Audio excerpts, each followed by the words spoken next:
Selamat pagi semuanya. Oke, baik ya. Pagi ini saya mau eh, sharing firman Tuhan mengenai dalam Yesus selalu ada berkat. Kebetulan judulnya di sini ini belum diganti ya. Tapi sebetulnya judulnya di dalam Yesus selalu ada berkat. Nah, pada waktu ya kita diminta bersyukur sama Tuhan. Sorry, sebelumnya apakah suara saya terdengar jelas? Jelas, Bu Mary. Oke, baik. Pada waktu kita diminta bersyukur sama Tuhan, seringkali kita itu nanya, ya kita berpikir, apa nih alasan saya untuk saya tuh bersyukur, ya. Dan saya coba tanya sama beberapa teman, ya. Saya tanya gini, kalau kamu itu doa sama Tuhan, ya, kan kita sering doa ya gini, berkati aku, ya. Nah, apa yang di pikiran Bapak Ibu nih mengenai berkat itu tuh apa? Ya, sering nggak kita berdoa berkati aku kayak gitu? Nah, ada yang bilang gini, ya, bilang sama saya gini, oh, berkat itu uang. Ada juga yang bilang gini, berkat itu keselamatan. Ada yang bilang berkat itu sukacita. Ada yang bilang berkat itu kalau nggak ada masalah. Ya, kalau semuanya aman-aman, itu berkat. Nah, kita mau lihat ya di Markus pasal 6 ayat 35. Dikatakan di situ, pada waktu hari sudah malam, datanglah murid-muridnya kepadanya dan berkata, tempat ini sunyi dan hari sudah malam. Ya, ketika kita melihat ya, hari sudah malam. Ya, apakah saudara juga berpikir hidup saya ini juga udah mulai redup? Ya, eh, mungkin usaha kita itu nggak serame yang zaman dulu. Mungkin karir juga mengalami stuck gitu ya. Nah, mungkin saudara nggak ngalamin promosi ya, boro-boro ya dapat promosi nggak di PHK aja udah bersyukur. Apalagi ekonomi sekarang ya makin hari kayaknya makin berat aja gitu. Nah, tapi bagi Tuhan ya hari sudah malam itu nggak ada itu cerita hari sudah malam karena di dalam Tuhan itu selalu ada pengharapan ya di dalam Tuhan itu selalu ada jalan keluar mau ekonomi kita seperti apa ya ekonomi lagi baik lagi buruk ya di dalam Tuhan selalu ada jalan keluar di dalam Tuhan ada pertolongan ada hikmat. Nah, tapi ya kita sebagai orang percaya kita suka tanya nih ya ya orang Kristen yang mengaku diri Kristen itu kenapa kok saya nggak ngalamin ini. Ya, kayaknya Tuhan tuh jauh gitu, nggak ngalamin hal-hal ini. Nah, saya mau kasih tahu ya, Tuhan itu adalah seorang pribadi yang care. Ya, kalau kita ya di dalam Dia, ya kita lengket sama Dia, ya kita bersama Dia. Ya, Bapak Ibu percaya nggak? Kita yang kurang hikmat, Tuhan akan tambahkan hikmat. Kita yang kurang kemampuan, Tuhan akan tambahkan kemampuan. Ya, jadi balik lagi, apakah kita punya iman? Ya, jangan pernah kita itu merasa stres ya. Stres boleh ya, tapi jangan sampai depresi, apalagi sampai tergantung sama obat-obatan. Ya, jangan sampai apa? Pengharapan kita itu dicuri. Ya. Karena Tuhan itu adalah Tuhan yang peduli. Ya, Tuhan yang tahu ya kebutuhan kita. Ya. Nah, kalau ya kita hari ini nggak ngalamin janji Tuhan, masalahnya di mana sebetulnya? Masalahnya di Tuhan atau tidak? Ya, enggak, bukan masalah Tuhan, tapi masalahnya di kita. Ya, kita hari-hari ini, apa yang kita andalkan di dalam hidup kita? Apakah kekuatan kita, apakah kepintaran kita, kekayaan kita, pengalaman kita, atau kita bergantung sama Tuhan? Kita ada di dalam Tuhan enggak? Kita setia enggak di dalam Tuhan? Itu masalahnya. Itu yang paling penting. Siapa Tuhan bagi hidup saya? Ya, dikatakan di dalam Mazmur, ya, Tuhan tuh mengasihi orang-orang yang mengasihi Dia. Ya. Doh, katanya Tuhan itu mengasihi seluruh dunia. Iya. Tapi ingat, ya, Tuhan turut bekerja dalam segala sesuatu yang mendatangkan kebaikan buat orang yang mengasihi dia. Ya, jadi Tuhan turut bekerja itu bukan untuk semua orang. Ya, ingat, tapi Tuhan bekerja, ya turut bekerja untuk mendatangkan kebaikan buat orang yang mengasihi dia. Makanya ya, kalau ada orang ya pecandu narkoba mati overdosis, ya ditanya, apakah Tuhan turut bekerja? Enggak, sudah pasti. Ya, terus kalau ada anak muda gila-gilaan balap motor, ya, terus nabrak, nggak pakai helm pula, mati. Itu Tuhan tidak turut bekerja, itu pekerjaan setan. Karena dikatakan iblis datang untuk mencuri, membunuh, dan membinasakan. Tapi sebaliknya, Yesus datang supaya kita boleh memiliki hidup dan memilikinya dalam segala kelimpahan.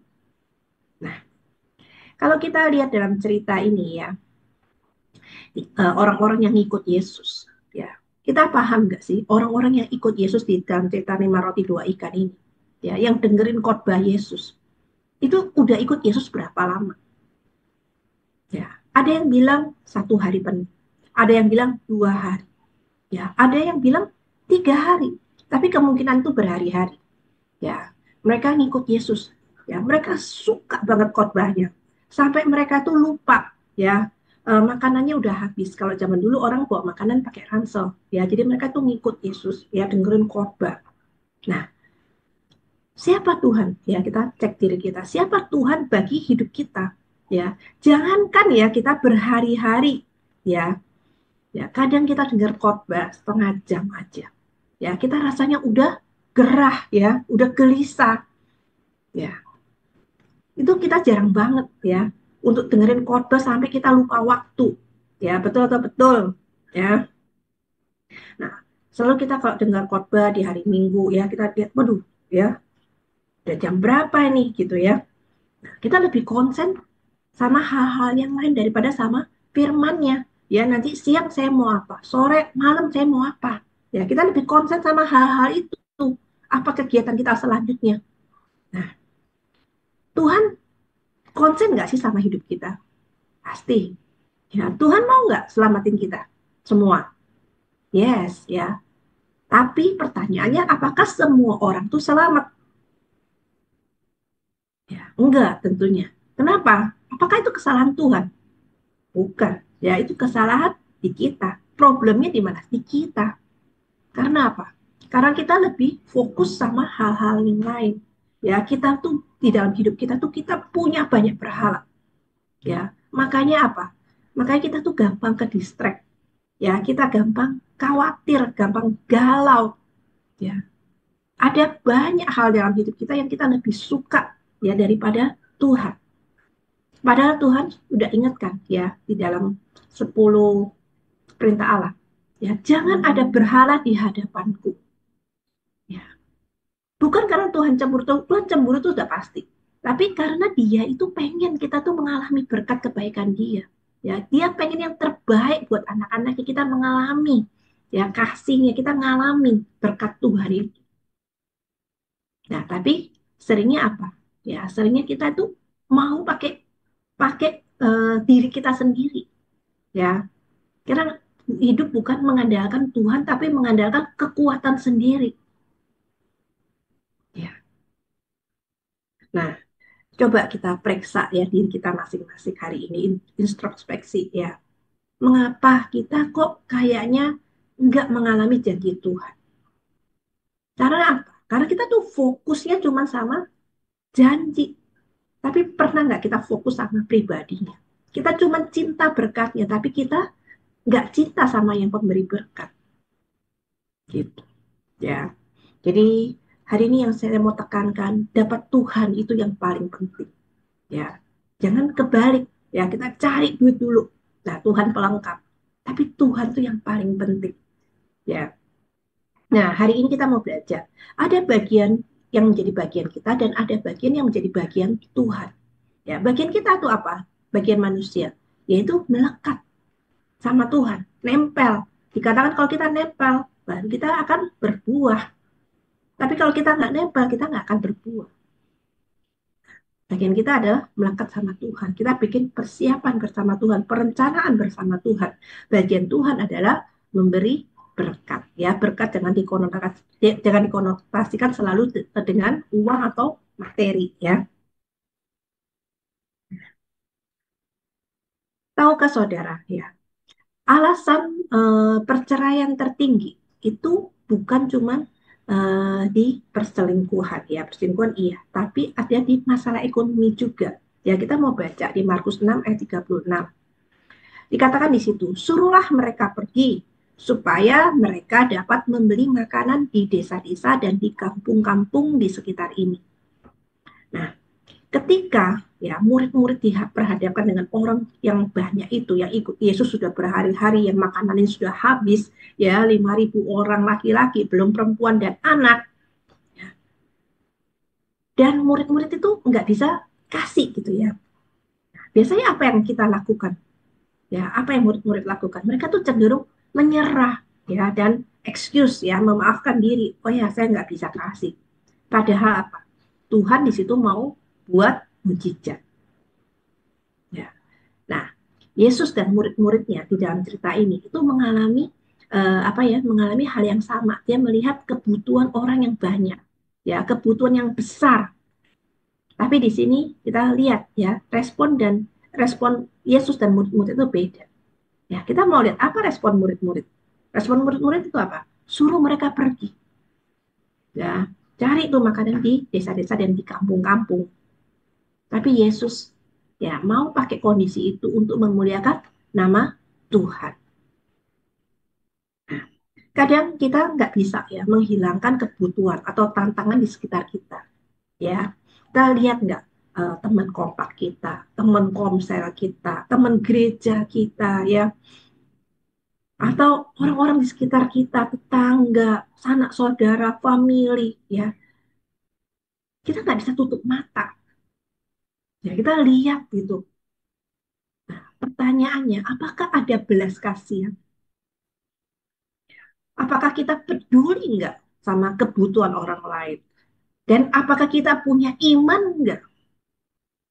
Ya, nah, manusia kalau diperhadapkan dengan situasi yang sulit, ya, biasanya cenderung apa? Dia ke diri sendiri, ya. Pertama, apakah saya mampu nggak? Ya, kita cenderungnya apa? Nggak mau repot, ya, nggak mau susah. Udahlah, biarin aja orang-orang tuh gimana hidupnya mereka. Tapi ingat, pada saat kita punya kasih, kita peduli, ya, kasih itu nggak pernah memperhitungkan kemampuan. Ya, kasih itu akan mencoba semaksimal mungkin ya buat orang-orang yang kita kasih. Kita tuh nggak akan nyerah. Ya, contoh misalnya kita punya anak, ya anak kita kelaparan, belum makan nih dari kemarin. Pasti kita sebagai orang tua, kita akan berusaha. Ya, gimana cara dapetin makanan itu? Ya, nah kalau kita mengasihi seseorang atau kita mengasihi sesuatu, kita tuh nggak akan pernah mikirin diri kita. Ya, kita nggak takut sama tantangan, kita akan berjuang. Nah, bagaimana ini aplikasinya di dalam dunia kerja? Ya, sering nggak sih ya pada saat kita di dunia kerja, ya kita waktu terima penawaran ya, terima tawaran kerja atau kita terima tawaran eh, ya kita sebagai pengusaha terima tawaran kerja, tawaran project atau kita sebagai karyawan terima tawaran kerja gitu ya. Kita suka nggak mikirin, wah ini gajinya terlalu kecil nih, atau ini profitnya nggak ada nih, tipis banget. Terus kita cenderung apa? Nggak mau. Ya, kita nggak mau ambil. Tapi dikatakan di sini, ya, di dalam dunia kerja, kita jangan pikirin profitnya dulu. Jangan pikirin berapa nih yang saya terima. Karena itu kecenderungan manusia seperti itu. Tapi Tuhan bilang gini, kelola dulu ya 5 roti 2 ikan yang ada di tanganmu. Bagaimana caranya supaya nggak defisit? Tuhan mau apa? Pakai 5 roti 2 ikan itu. Ya, kita mulai ngatur budget yang jelas. Ya, mana yang harus kita beri ya, kita tentunya nggak kasih semua, mana yang harus beri, mana yang jadi kebutuhan kita, mana yang jadi keinginan kita perlu mengelola ya. Itu ya. Jadi 5 roti 2 ikan itu bisa multiplikasi asal apa? Asal kita mengelola ya. Dikatakan di Mazmur 6 ayat 37 saja bacakan, kamu harus memberi mereka makan ya, kata Yesus. Ya, pada saat murid-muridnya mau menyerah, Yesus bilang, kamu yang harus kasih mereka makan. Ya, kata mereka kepadanya, jadi haruskah kami membeli roti seharga 200 dinar untuk memberi mereka makan? Ya, 200 dinar itu setara dengan gaji 1 tahun kalau sekarang ini ya dikursin. Ya, nah kadang kita berpikir ya kita aja kebutuhannya banyak ya boro-boro ya lihat orang lain ya boro-boro nolongin orang lain ya. Manusia tanpa Tuhan cenderung apa? Mentalitas kita itu cenderung rendah ya. Seperti murid-murid ya, mungkin mereka berpikir gimana cara kasih itu mereka makan ya. Sekalipun kita keluarin tuh 200 dinar, mungkin tetap nggak cukup ya. Manusia cenderung apa? Lihat kemampuan sama keterbatasan. Tapi ya kita harus apa? Melibatkan Tuhan. Kita orang percaya kita harus melibatkan Tuhan. Bahwa di dalam hitung-hitungan itu ada Tuhan yang bisa membuat semuanya itu berubah. 5 ditambah 2 belum tentu sama dengan 7, tapi 5 tambah 2 bisa kasih makan 5.000 orang. Ya, tapi bukan berarti kita terus gambling ya. Ada orang bilang pakai imannya salah gitu ya. Dia gambling. Ya dia pikir, wah Tuhan pasti yang kasih berkat ya. Ya gambling. Tapi iman tuh harus ada kontrol, ya harus ada planning, ada perencanaan. Ya kita juga harus punya pengetahuan, ya kita harus kuasain ya bidang pekerjaan kita, ya bukan bukan asal-asalan, ya bukan ngawur, ya iman tuh bukan ya kita itu apa ya nggak ada perencanaan, ya bahkan ada orang sampai berani utang karena dia percaya ada yang bayarin utangnya nanti, ya. Nah, jadi iman tuh justru apa? Iman tuh justru menambahkan hikmat. Ya, supaya apa? Supaya perencanaan kita itu makin matang. Ya, kita harus melibatkan Tuhan di dalam setiap kalkulasi kita. Ya, walaupun secara hitung-hitungan manusia itu nggak masuk. Ya, kayak nggak mungkin nih. Ya, saya kalau pakai gaji segini, itu saya bisa hidup dalam sebulan. Kayak nggak mungkin nih. Kalau saya terima proyek dengan keuntungan tipis ini, saya bisa hidupin perusahaan. Tapi ya pada saat kita melekat sama Tuhan, kita punya iman, kita mengelola itu dengan baik. Ya, apa yang nggak mungkin, Tuhan bisa jadikan itu mungkin. Ya, orang yang beriman itu nggak cuma sekedar pakai akal budinya, ya. Secara hitungan manusia itu nggak bisa di dalam dia mengambil keputusan. Tapi berdasar apa, ya? Dia paham, ya, bahwa Tuhan bisa pakai yang sedikit di tangannya itu kalau dia mengelola. Supaya apa? Supaya itu jadi berkat buat orang lain, bukan cuma sekedar jadi berkat buat diri sendiri, buat dari keluarga, bukan. Tapi Tuhan mau pakai semua itu untuk bisa memberkati orang lain. Karena jelas ya kita hidup untuk menjadi berkat buat orang lain. Ya, saya bacakan Markus 6 ayat 38. Tetapi ia berkata kepada mereka, berapa banyak roti yang ada padamu? Cobalah periksa. Sesudah memeriksanya, mereka berkata, 5 roti, 2 ikan. Kenapa? Tuhan nanya sama murid-muridnya. Bisa nggak Tuhan buat mujizat sendiri? Tanpa harus melibatkan murid-murid? Bisa, bisa banget. Ya, Tuhan itu sebetulnya nggak perlu ya, nggak perlu kita punya bisnis, Tuhan nggak perlu kita punya kemampuan, tapi Tuhan mau melibatkan kita. Ya, makanya Tuhan tanya sama muridnya, kamu punya apa? Kenapa Tuhan mau melibatkan? Karena Tuhan tuh mengasihi saya dan saudara. Ya, Tuhan mau ajari, ya, mau ajarin kita nih. Ya, ajarin apa? Kalau kita mau lihat ya sesuatu yang gede di dalam hidup kita, ya, kita harus setia dulu sama yang kecil. Kalau yang kecil aja kita buang-buang, kita nggak setia, Gimana kita mau lihat yang gede? Ya, kalau kita mau lihat berkat yang belum ada, ya, kelola dulu apa yang sudah ada di depanmu.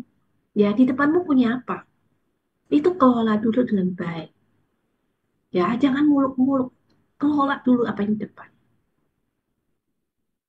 Ya, jangan bilang, wah saya nggak bisa. Ya, cari tahu dulu. Ya, survei dulu, riset dulu, belajar. Jangan males, jangan di zona nyaman. Nah, kita kan maunya, ya udahlah, ya. Tapi kita jangan di zona nyaman, kita harus rajin. Karena dikatakan gini, berkat Tuhan tuh menjadikan kaya. Ya, tapi ya tangan yang rajin itu mengundang berkat. Ya, jadi sekali lagi ya kita harus fight ya, berusaha. Ya, ada bagian kita, ada bagian Tuhan. Ya, kalau kita mau mengelola yang ada, baru Tuhan mau bisa kasih yang belum ada. Ya, kita suka berdoanya itu kelewatan, lebih gitu. Ya, banyak orang yang berdoanya misalnya, ya, misalnya contoh nih, Tuhan, aku pengen jadi berkat buat bangsa-bangsa. Ya, ngomongin gede, ya, buat bangsa-bangsa. Tapi kita tuh nggak belajar, ya, bahasa aja kita nggak bisa. Ada bagian kita, ya, waktu saudara belajar, ya, bahasa, ya, saudara sudah mempersiapkan diri. Pada saat Tuhan akan memberkati saudara, akan menjadikan saudara berkat buat bangsa-bangsa. Saudara sudah siap, ya. Jadi kita harus ada bagian kita, ya. Tujuan di tangan Tuhan, tapi persiapannya di tangan saudara, ya. Belajar sungguh-sungguh, ya. Karena doa yang dibangun ya dengan persiapan, ya, itu jauh lebih efektif daripada doa orang pengangguran. Ya kita lagi nganggur doa, ya kita harus bagian kita kerjain dulu, rajin dulu, cari tahu, survei dulu, kerjain. Ya saya mau kesaksian sedikit ya pada waktu eh, menjelang pandemi ya, menjelang tahun 2020 Maret 2019 ya. Nah, yang anak saya ada tiga ya, saya cerita, saya kesaksian anak saya aja karena mungkin lebih relevan ya, waktunya baru deket-deket ini. Ya, 2019 anak saya yang gede, dia baru pulang ya dari kuliahnya. Ya. Yang kedua udah di Indo, yang ketiga baru mau berangkat gitu ya. Nah, terus pas pandemi ya buru-buru mau pergi cari kerja ya, semua orang WFH di rumah. Nah, lalu suatu ketika salah satu dari mereka datang kepada kami. Ya, mereka dia bilang gini, boleh nggak aku pinjam 4 juta? Lalu kita tanya dong sama dia, buat apa dek? Dia bilang gini, aku sekarang punya toko, dia bilang gitu. Nah, terus dikasih lihat tokonya sama kita, ya dikasih lihat nih, ini aku jualan ini. Saya lihat barangnya sedikit, nggak banyak, cuma berapa item doang. Ya, terus saya tanya sama dia, kok kamu bisa kepikiran sih mau jualan di online? Nah, terus dia bilang gini, iya, soalnya aku pas suatu hari dia bangun, dia lagi bersih-bersihin kura-kura, kan dia punya kura-kura tuh, dia bersihin kura-kura, dia lihat si kokonya lagi bungkus-bungkus. Terus dia penasaran, dia lihat kokonya bungkus apa sih? Oh ternyata kokonya jualan online. Jadi dia tertarik. Nah, terus saya tanya, 4 juta buat apa? Ya, aku selama ini selalu beli di Indo, ya dia beli di Indo. Ya, ini mepet banget profitnya gitu kan. Nah, aku udah cari tuh supplier, aku udah cari bagian pengiriman ya. Ini aku udah ketemu. Nah, biayanya kurang lebih untuk beli barang dan pengiriman tuh kurang lebih 4 juta dia bilang gitu. Nah, jadi ada bagian dia, ada bagian kita ya. Dia udah mulai. Ya dia mulai dari apa yang ada. Dia mulai dari kamarnya. Ya saya lihat di kamarnya. Ya barang nggak banyak, cuma sedikit ya. Wah, barang-barang lampu-lampu ya dia taruh di kamarnya. Gitu ya. Kita mulai dulu ya. Pada saat kita mulai Tuhan kan kasih jalan. Jangan kita mikirnya kepanjangan ya. Jalanin dulu nanti Tuhan kan bukakan jalan. Tuhan akan tuntun langkah kita satu demi satu. Tuhan tuh nggak pernah kasih semuanya sekaligus, tapi satu langkah demi satu langkah. Ya, oke kita baca lagi di Markus 6 ayat 39. Lalu ia menyuruh orang-orang itu supaya semua duduk berkelompok-kelompok di atas rumput hijau. Ya, nah ada yang 50 orang dalam satu kelompok, ada 100 orang dalam satu kelompok ya. Nah, kalau 5.000 bayangin ya, itu ada berapa tuh kelompok? Kalau kita komsel aja, satu komsel paling 10 orang, 15 orang. Ya, ini satu kelompok itu 50 orang.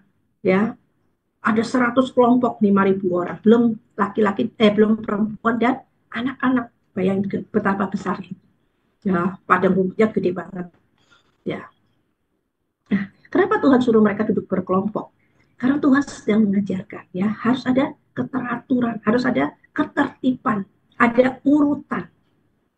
Ya, coba bayangin ya, saudara ya, kalau mereka nggak diatur duduk berkelompok, ya, nggak tertib, ya apa jadinya 5.000 orang tuh yang kelaparan, yang lagi, ya, yang mau bisa berebut makanan semua, ada yang kebagian, ada yang enggak, ada yang kebagian banyak, ada yang enggak kebagian, bisa saling tubrukan, saling senggol, ya. Jadi kenapa Tuhan ajarin seperti itu? Karena Tuhan tuh mau ada keteraturan, ada ketertiban, ya, ada priority. Ya, coba saudara ke restoran ya, saya contoh. Misalnya saudara mau makan, boleh nggak saudara mau order langsung ke kitchen, langsung ke dapur order? Ya, ya saya pesen nih ayam goreng, kasih tahu kokinya. Nanti tiba-tiba masih kurang nih nasinya kurang, pesan lagi ke dapurnya. Ya, terus saya mau tambah nasi. Ya, kalau semua orang kayak gitu, bisa-bisa apa?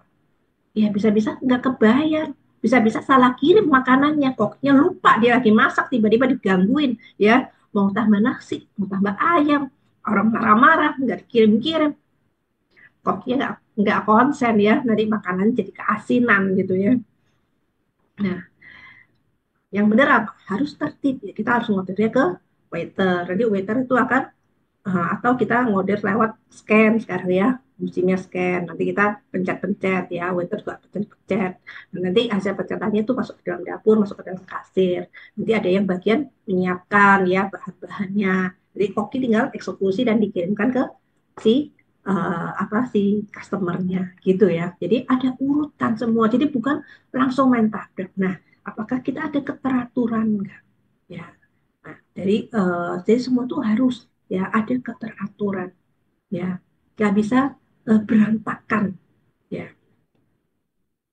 Nah, lalu Markus 6:41, saya bacakan, dan setelah ia mengambil 5 roti dan 2 ikan, ia menengadah ke langit dan mengucap berkat, lalu memecah-mecahkan roti itu dan memberikannya kepada murid-muridnya supaya dibagi-bagikannya kepada orang-orang itu, begitu juga kedua ikan itu dibagi-bagikannya kepada semua mereka.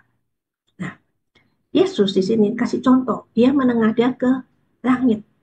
Artinya apa? Artinya itu berkat itu datang dari yang di atas. Berkat itu bukan rotinya, tapi berkat itu dari yang di atas. Ya, jadi saudara, berkat itu bukan bicara materi atau uang, tapi berkat itu adalah Tuhan sendiri. Ya, pada saat Tuhan ya mungkin memberkati saudara, ya uang yang di tangan saudara, ya, ya Tuhan taruh uang itu di tangan saudara. Itu bukan berarti apa ya? Bukan berarti uang itu yang memberkati saudara, bukan. Tapi karena apa? Karena saudara udah jadi berkat terlebih dahulu.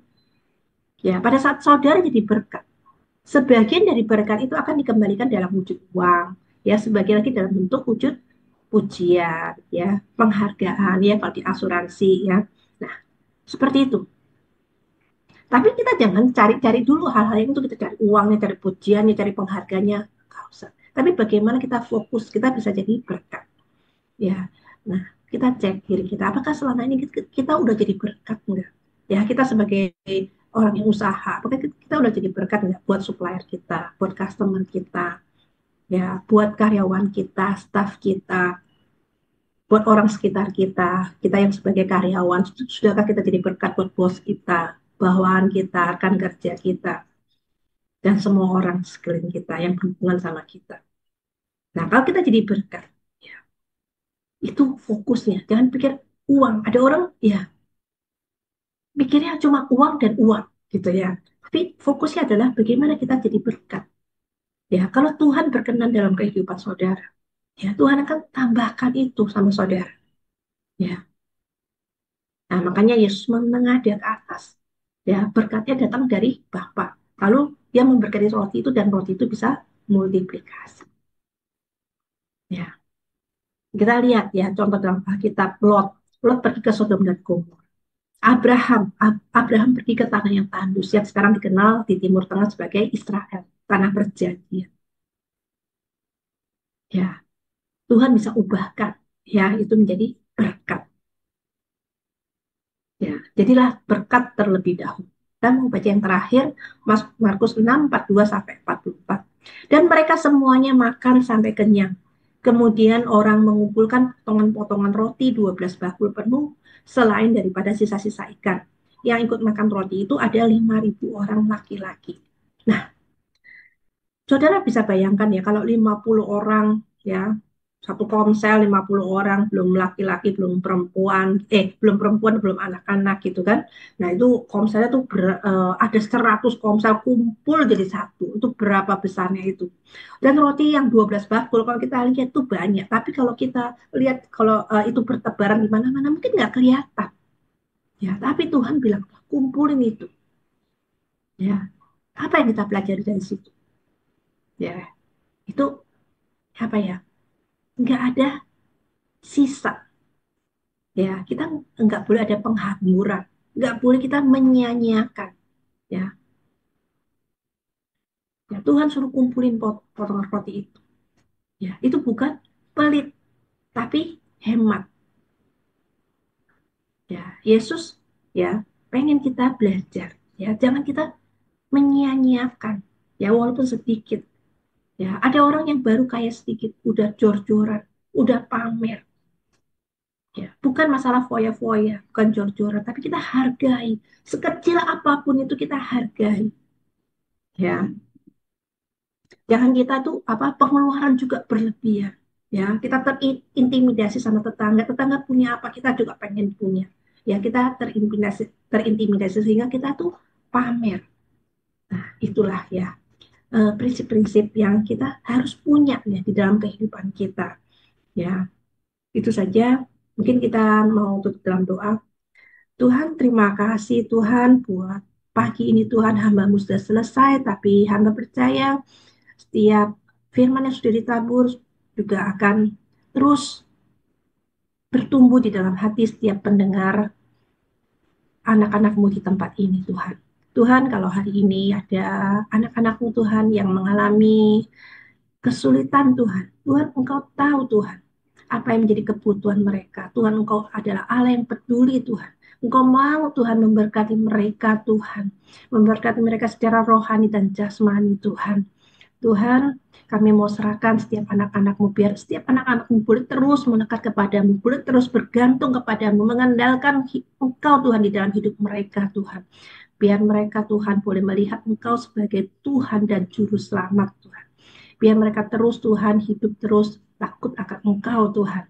Biar mereka terus mengandalkan Engkau, bukan mengandalkan kekuatan sendiri, mengandalkan kepintaran sendiri, tapi terus mengandalkan Engkau, terus berpegang tangan kepada Tuhan.